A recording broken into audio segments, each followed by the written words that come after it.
A Visit to London for Thomas the Tank Engine. This is a story about how Thomas the Tank Engine helped the Fat Controller have a very special day in London. Thomas the Tank Engine and Henry, Gordon and Edward were all shiny and polished. Their drivers wanted them to look their best. The Fat Controller was going to choose one of them to do a very special job. The Fat Controller inspected each engine.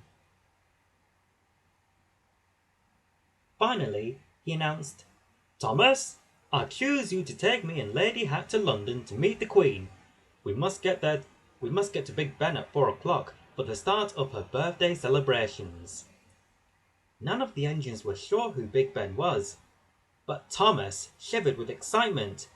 He would be meeting the Queen and going to London, the biggest city in the land. The next morning, Thomas was coupled up to Annie, who carried the Fat Controller and Lady Hat. They chugged off to Brendam Docks, where Cranky was waiting to put them on the ferry to the mainland. "That ferry is late again," said Cranky crossly. "You'll have to hurry if you want to arrive in London on time." On the mainland, Thomas puffed through the countryside and passed a big train going the other way. "Peep, peep!" called Thomas. "Whee!" the train whistled back. "Mustn't be late, mustn't be late," Thomas puffed. "It's already 2 o'clock."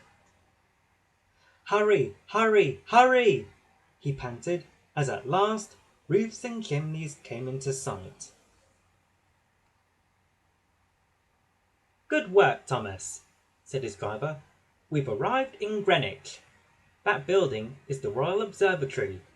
They have a telescope there that can see all the way to the stars." "Can it see as far as Sodor?" Thomas asked. "Much further," laughed his driver. At the River Thames, Thomas was told that they would be finishing the journey by boat. Thomas saw a big sailing ship. "Is that the boat?" he wondered. "No," said his driver, smiling. "That is a very old ship called the Cutty Sark. It used to bring tea all the way from China." Thomas had never heard about so many faraway places in just one day. All at once there was a merry toot toot. "I'm Dilly," said a friendly barge. "I'll take you into London and show you some sights along the way." "It's 3 o'clock," Thomas said nervously. "We mustn't be late for the Queen and Big Ben." "I'll have you there quicker than you could say Piccadilly Circus," Dilly promised. With Thomas and Annie safely aboard, Dilly set off. A big bridge loomed up in front of them. To Thomas's amazement, it opened up to let them through. "This is Tower Bridge," Dilly told him. "And there is the Tower of London. It's almost 1,000 years old."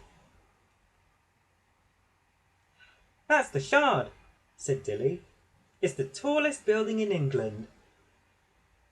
"The dome is St. Paul's Cathedral," Dilly said. "It was built after the Great Fire of London more than 300 years ago." "That big wheel is the London Eye," Dilly went on.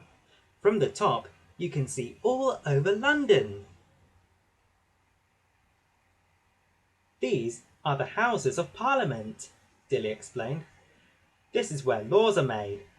And there is the Elizabeth Tower, with its huge bell, Big Ben." Suddenly there was a loud bong, bong, bong, bong. "4 o'clock," said Dilly. "We're right on time." "So that's Big Ben," laughed Thomas, looking up at the big clock. As Dilly pulled up at Westminster, the royal party came out onto the terrace. The Queen thanked the Fat Controller for running such a fine railway. "I couldn't do it I couldn't do it without Thomas and my other really useful engines, replied the Fat Controller. Thomas beamed from buffer to buffer. That evening, as Thomas, Annie and Dilly rested on the Thames, brilliant fireworks lit up the sky. Crackle! Whoosh! Boom! Thomas couldn't wait to tell his friends on Sodor about Big Ben, meeting the Queen, and everything he'd seen in the biggest city in the land.